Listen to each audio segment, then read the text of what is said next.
Finally being back in Europe, I knew I had to visit Paris, even if it was just only for 2 days. Arriving at noon, I headed over to Le Bon Georges for lunch, a French bistro with indoor and classic sidewalk seating, along with a lengthy chalkboard menu of daily dishes and wine. For those looking for a traditional French meal with a sophisticated and modern twist, this is a place that I highly recommend.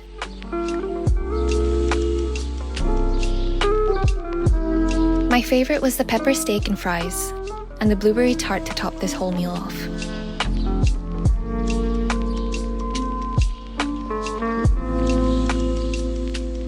Next, we walk over to Gustave Moreau Museum, a stunning art museum dedicated to the works of the symbolist painter Gustave Moreau. Originally his family home, it was later transformed into a museum during his final years, offering a glimpse into his life and art. There was so much to see, making this quaint townhouse so fascinating to look at from every corner.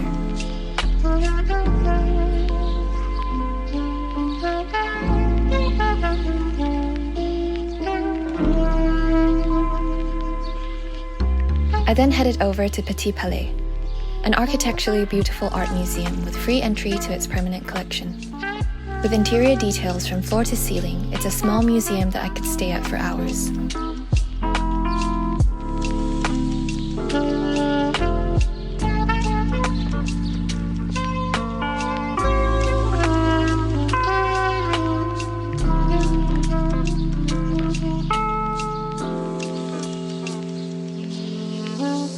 Don't forget to head over to its courtyard, which was unfortunately under renovation when I went. I just can't imagine how perfect this view would be without all this site covering.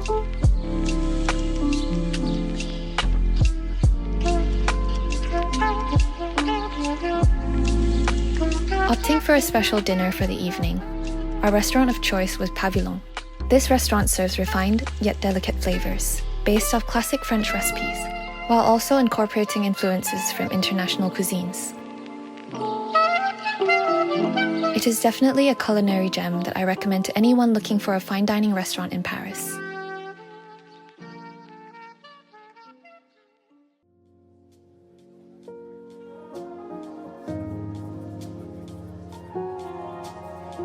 With later sunsets during summer evenings, the sun was beginning to set by the time we finished dinner.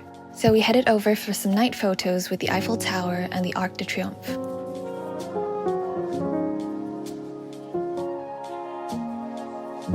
For peaceful mornings in the park, I recommend heading over to Medici Fountain, located in Jardin du Luxembourg, one of the most beautiful and romantic places I've visited in Paris.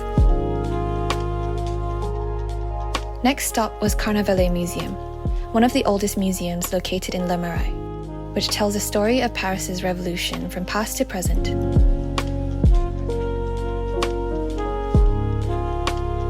Don't forget to head over to Fabula at the beautiful courtyard for tea, coffee, or a cocktail in the evening for a dreamy stop for drinks.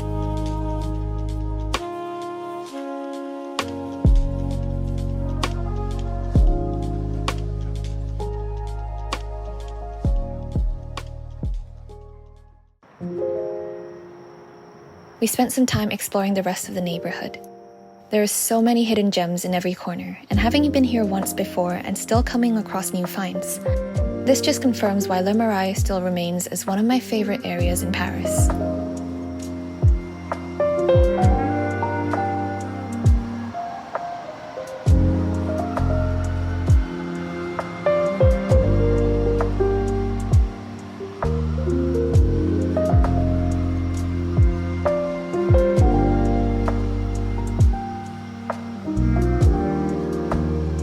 We then headed over to Kubri for Lebanese food.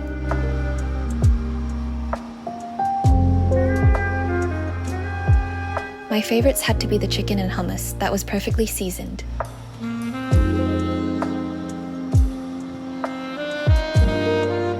Final stop before dinner was Bourse de Commerce.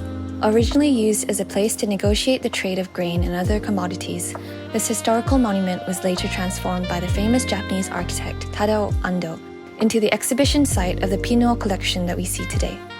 This was one of my favorite places of the trip, and I was completely blown away by this breathtaking structure.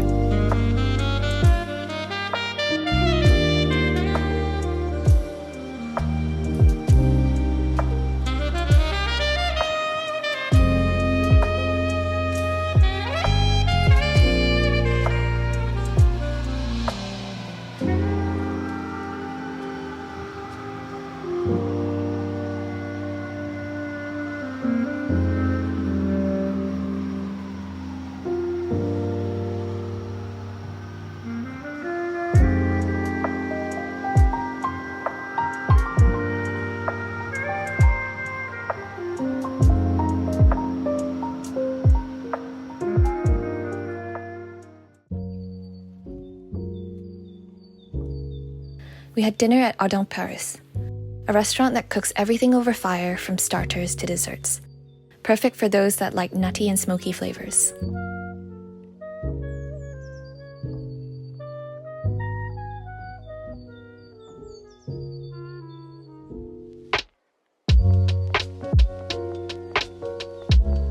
I ended that evening at Pont de Bir-Hakeim, another photogenic Eiffel Tower viewing spot, which makes me come to a conclusion that I definitely made the most of my 2 days here in Paris.